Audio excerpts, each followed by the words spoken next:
নেতৃবৃন্দ, সম্মানিত জুলাই যোদ্ধা সুধীমণ্ডলী, আসসালামু আলাইকুম রহমতুল্লাহি বারাকাতুহু। আপনারা জানেন, মহান জুলাই গণ অভ্যুত্থানের মাধ্যমে বাংলাদেশ নামক এই রাষ্ট্রটি পুনর্জন্ম লাভ করেছে। অনেকে এটাকে বলেন দ্বিতীয় স্বাধীনতা। জুলাই গণ অভ্যুত্থানে আমাদের স্বপ্ন ছিল এমন একটি বৈষম্যহীন বাংলাদেশ, যেখানে ভয়হীন পরিবেশে আমরা বসবাস করব, যেখানে আমার কোনো বক্তব্যের কারণে, সোশ্যাল মিডিয়ায় কোনো বক্তব্যের কারণে আমাকে গ্রেপ্তার করা হবে না, সরকার বিরোধী আন্দোলন করার কারণে আয়নাঘরে নিয়ে যাওয়া হবে না, যেখানে মিথ্যা মামলা, গুম খুন করা হবে না। এই ধরনের একটি বৈষম্যহীন বাহীন বাংলাদেশ তৈরি করার জন্য সেই দিন জুলাই যোদ্ধারা জীবন বাজি রেখে লড়াই করেছে। 17 বছর যে ফ্যাসিস্টের জাতাকলে আমরা পিষ্ট হয়েছি, সেখান থেকে জাতি মুক্তি পেয়েছে।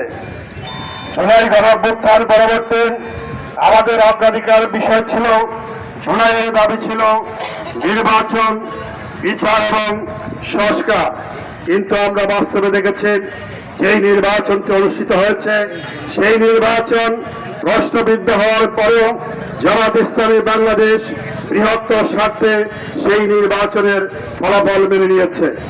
আমরা দেখেছি, জুলাই চেতনাকে বাস্তবায়ন করার জন্য সকল দল মিলে জুলাই সনদ তৈরি করেছে এবং জুলাই সনদ বাস্তবায়নের জন্য গণভোট অনুষ্ঠিত হয়েছে।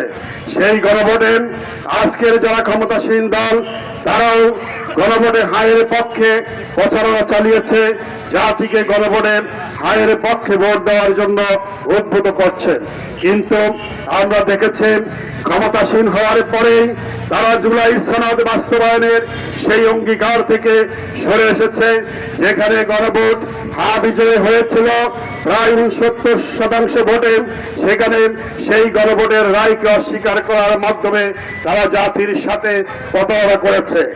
যেই দলটি বৃহত্তর জনগোষ্ঠীর সাথে প্রতারণা করতে পারে, তাদের রাষ্ট্র পরিচালনা করার জন্য কোন নৈতিক অধিকার থাকে না। আমরা আশা করি এখনো সময় আছে, জুলাই সনদ বাস্তবায়ন করা হবে। আবার সর্বশেষ কথা হলো, আমরা জুলাই গণ অভ্যুত্থানের মাধ্যমে শুধু একটি ফ্যাসিস্ট সরকারকে পরাজিত করে নেই, আধিপত্যবাদী এই শক্তি এই দেশে ফ্যাসিস্ট রাষ্ট্র ব্যবস্থা তৈরি করার জন্য ভূমিকা রেখেছে, সেই আধিপত্যবাদী শক্তির সাথে আমরা লড়াই করেছি। পাশাপাশি এই দেশের বিচার ব্যবস্থা, এই দেশের প্রশাসন সহ সরকারি বেসরকারি যারা প্রভাবশালী ব্যক্তি রয়েছেন, তারা এই ফ্যাসিস্ট তৈরি করার জন্য তারা ভূমিকা রেখেছেন।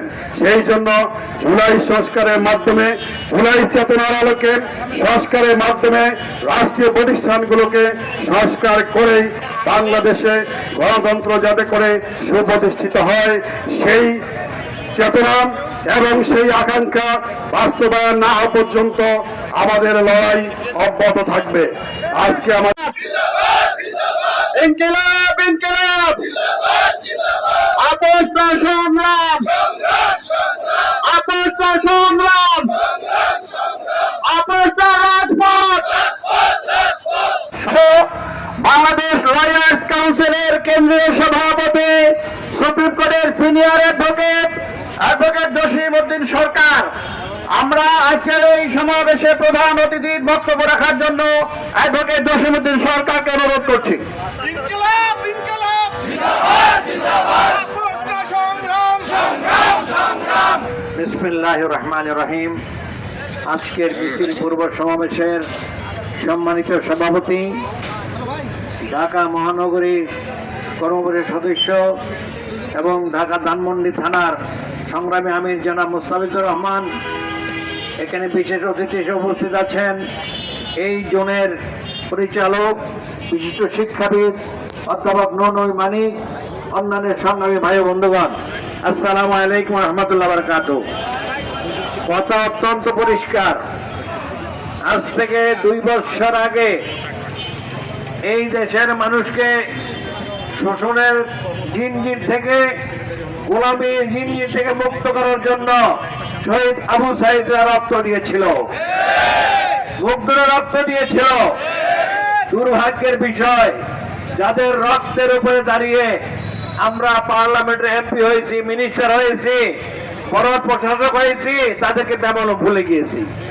লজ্জার বিষয়, এখন পর্যন্ত শহীদদের, খুনিদেরকে গ্রেফতার করে যে বিচার দৃশ্যমান, জাতি এখনো তা দেখতে পাচ্ছে না। আমরা আশা করেছিলাম এই সংসদ গঠিত হওয়ার পর জুলাইয়ের চেতনাকে ধারণ করে যে প্রয়োজনীয় সংস্কার, সেই সংস্কার তারা করবে। সংস্কারের পথে তারা হাঁটছে না, তারা সংবিধানের সংশোধনের পথে আগাচ্ছে। জাতি এটা মেনে নেবে না। আমরা এত অল্প সময় রাস্তায় নামবো ভাবতে পারি নাই। আমাদেরকে বাধ্য করবেন না। জনগণের কাছে সেই রক্তের ছোপ ছোপ দাগের স্মৃতি এখনো বিদ্যমান। আমাদের ভাইদের বিচার যতক্ষণ না হবে, খুনিরা যতক্ষণ গ্রেপ্তার না হবে, আমরা রাজপথ ছাড়বো না ইনশাআল্লাহ। প্রয়োজনীয় সংস্কার করার জন্য যত সহযোগিতা আমরা করতে চাই, আমরা রাজি আছি, কিন্তু তালবাহানা করলে আমরা কোনো ষড়যন্ত্র মেনে নেব না। তাই আজকে এই অনুষ্ঠানের মাধ্যমে জানিয়ে দিতে চাই, শহীদদেরকে যারা খুন করেছে অবিলম্বে গ্রেপ্তার করে তাদের বিচারের আওতায় আনতে হবে। আলহামদুলিল্লাহ রাব্বিল আলামিন, ওয়াসসালাতু ওয়াসসালামু আলা সাইয়্যিদিল মুরসালিন নবিয়ানা মুহাম্মদ ওয়া আলা আলিহি ওয়া সাহবিহি আজমাইন।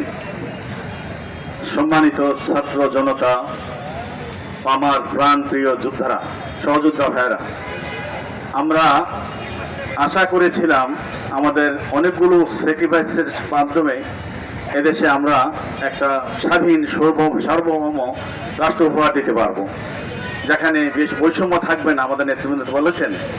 কিন্তু আমরা কি তা পেয়েছি? আর তা পাওয়ার জন্য আমাদেরকে এখন মাঠে নামতে হয়েছে। দেশের মাটি রক্ষা করা তুমি ছাড়া হে দয়াময়, আর তো কেহ না। শেষ বাঁচানোর শক্তি তবু তোমার কাছে নাই, শেষ বাঁচানোর শক্তি তবু তোমার কাছে নাই। দেশের মাটি রক্ষা করা তুমি ছাড়া হে দয়াময়, আর তো কেহ না। শেষ বাঁচানোর শক্তি তবু তোমার কাছে নাই, শেষ বাঁচানোর শক্তি তবু তোমার কাছে নাই। কোটি কোটি মানুষ চাই না তো গোলামি, স্বাধীনতা তোদের কাছে প্রাণের চেয়েও দামি। কোটি কোটি মানুষ আমরা চাই না তো গোলামি, স্বাধীনতা তোদের কাছে প্রাণের চেয়েও দামি। তবু আবু সাঈদের রক্ত দেয়া দেশ গড়া, তবু হাদি ভাইয়ের রক্ত দেয়া দেশ গড়া, তবু আবু সাঈদের, তবু হাদি ভাইয়ের, তবু আবু সাঈদের, তবু হাদি ভাইয়ের রক্ত দেয়া দেশ গড়া, তোমার মত চাই। শেষ বাঁচানোর শক্তি তবু তোমার কাছে নাই, শেষ বাঁচানোর শক্তি তবু তোমার কাছে নাই। দেশের মাটি রক্ষা করা তুমি ছাড়া হে দয়াময়, আর জুলাই তো হত্যা বিচার কেহ না। দেশ বাঁচানোর শক্তি তবু তোমার কাছে চাই। দেশ বাঁচানোর শক্তি তবু তোমার কাছে চাই। দেশ বাঁচানোর শক্তি তবু তোমার কাছে চাই। দেশ বাঁচানোর শক্তি তবু তোমার কাছে চাই।